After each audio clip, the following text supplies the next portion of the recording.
James Rolfe is a false flagger. Yes, I just said it, while not showing proof to back it up. That's what every single person does when something happens to their video. You immediately believe, is the person you were talking about in the video, who flagged you. Anyways. A few days after I released a revised version of a video I made in late 2020 about the AVGNTMNT video from 2006, I received some claim from none other than what I call the Rainbow of Doom, mostly operated by slobs, Screenwave Media, James's multi-channel network, or MCN for short, the ones who help James in making his sponsored and monetized videos, and keeping his channel monetized. I made that small explanation for anybody who might not know them. To me, this MCN is notorious for how they love to throw out copyright claims on anything that uses the AVGN video footage.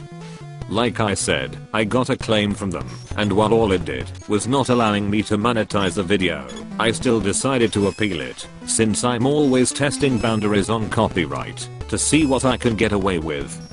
No, I didn't do it for the money. I never monetized a single video on YouTube. If you see ads in the video, that's because YouTube monetized the video for themselves, but I get nothing out of that. I appealed the claim to see if I could win this. Sadly, while I was confident my video was 100% fair use, the WABS, that stands for slobs, still had the audacity to reject my appeal, despite how I did everything I know of that falls under fair use law. Let me show you some bits of the video. As you can see, I altered the original video with voice commentary, text commentary, pausing to comment on different parts of the original video, and I even added a text image about fair use law every single time the AVGN footage was being played. I just don't see how this is not fair use according to Screenslob Media. Now, like I said, I didn't appeal the claim because I wanted to monetize the video. I don't make videos for money, like I said. So you may be wondering, why am I making this video if this doesn't really affect me in the end? Well, the reason I'm making this video is because, when I thought long and hard about this, I came to the conclusion that James Roll and his group of slobs are a bunch of complete hypocrites and scumbags for doing this, and I'll gladly explain to you what I mean by that, starting right now. The reason I think James and his MCN are hypocritical scumbags is because of the irony behind James and how he started his online career. He himself relied on fair use law many times to make some of his movie videos and the movie clips he uses in his more recent videos, which is a clear fair use of copyrighted material in a sponsored and monetized video. As you can see here, this guy relies on fair use law to make his sponsored and monetized videos that he clearly makes for mostly money. It's clear profit over passion, and I do not give a fuck platypus about what the haters and fanboys who are gonna come here and leave a lame dislike on the video, nor do I give a shit what they have to say about me, someone they know nothing about. Anyway, James and his MCN are such scumbags because they still insist with their bullshit of claiming my video, despite how, according to the very fair use law that they themselves have used, my video does qualify as a fair use video. From my perspective, they are being a bunch of hypocritical scumbags for not letting others monetize videos reacting and commenting on their stuff, but they themselves have a bunch of sponsored and monetized videos that use a bunch of copyrighted content. That's why I'm always glad to check videos like those on a private tab so YouTube doesn't recommend me their stuff while I use ad blocking software on the videos of these YouTubers with a lot of subs. If you are trying to give me shit for commenting on your video, then I think it's fair for me to do that. I'm not upset because I can't monetize anything. I'm upset because, how can you call yourself a nice person who, quote, has nothing but love for everybody, but you pull a Nintendo on people's videos, despite how you yourself know how much it sucks to deal with companies abusing copyright to censor people. You are very naive if you think I forgot about the time the Cinemassacre channel was taken down for copyright. Now I wanna criticize James's more modern videos that I rarely watch and why they are the equivalent of AI slop or processed food.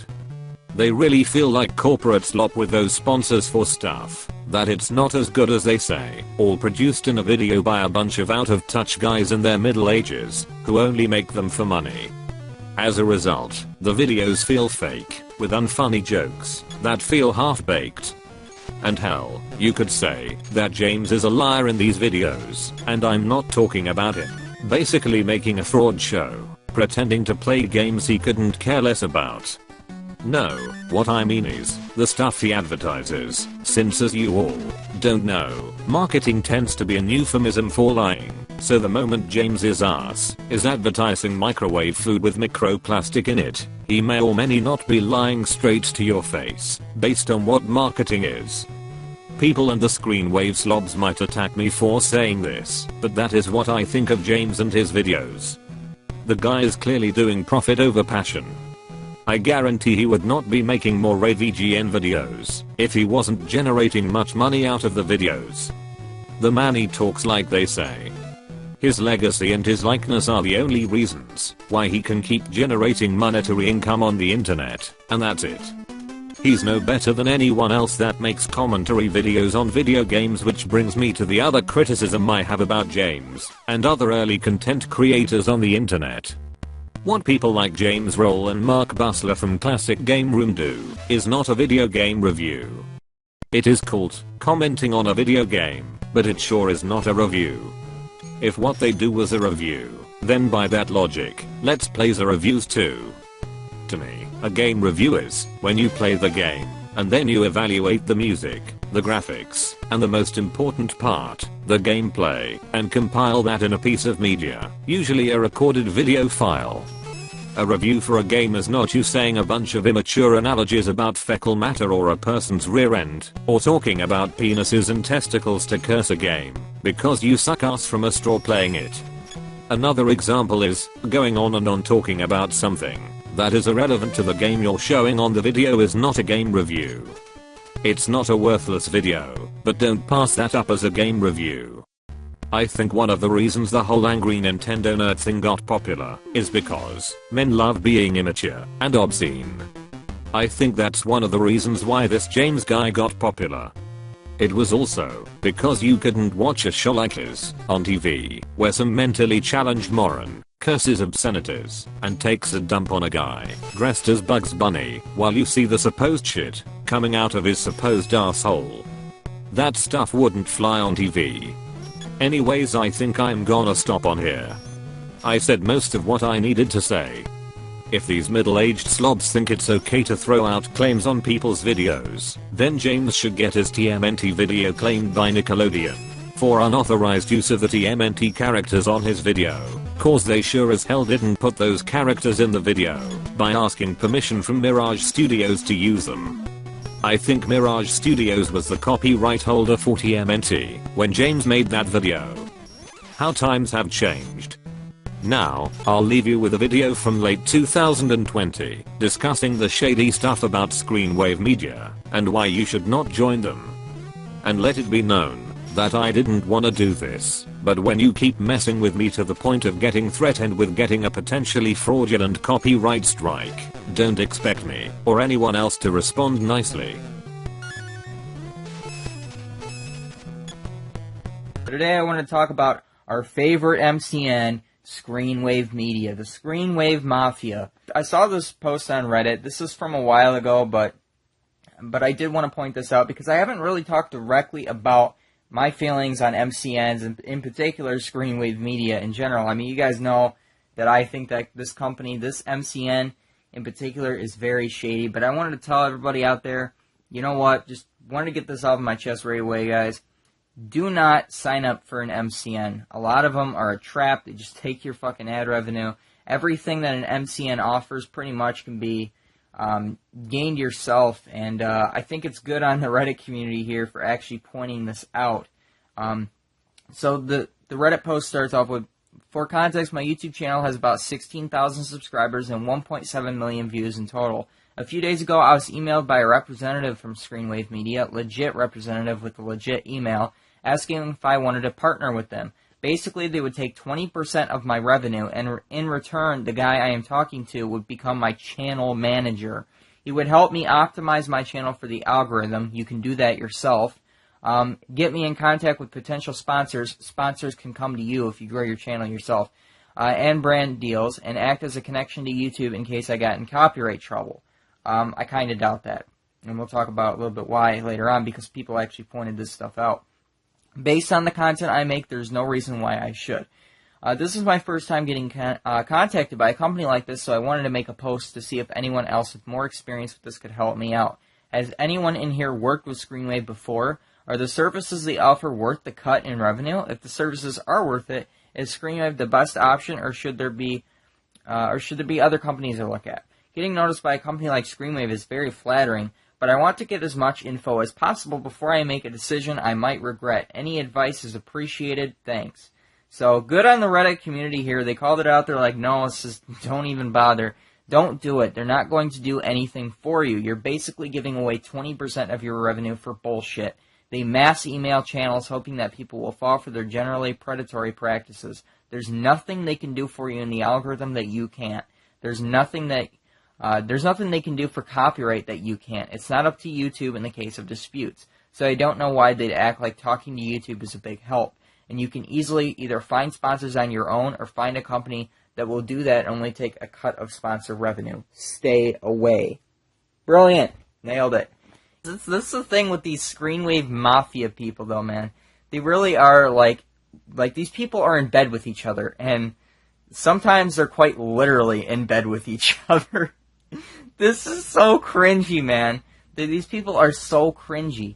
And that's the thing, like, they stick together like shit sticks onto a sidewalk on a hot summer day.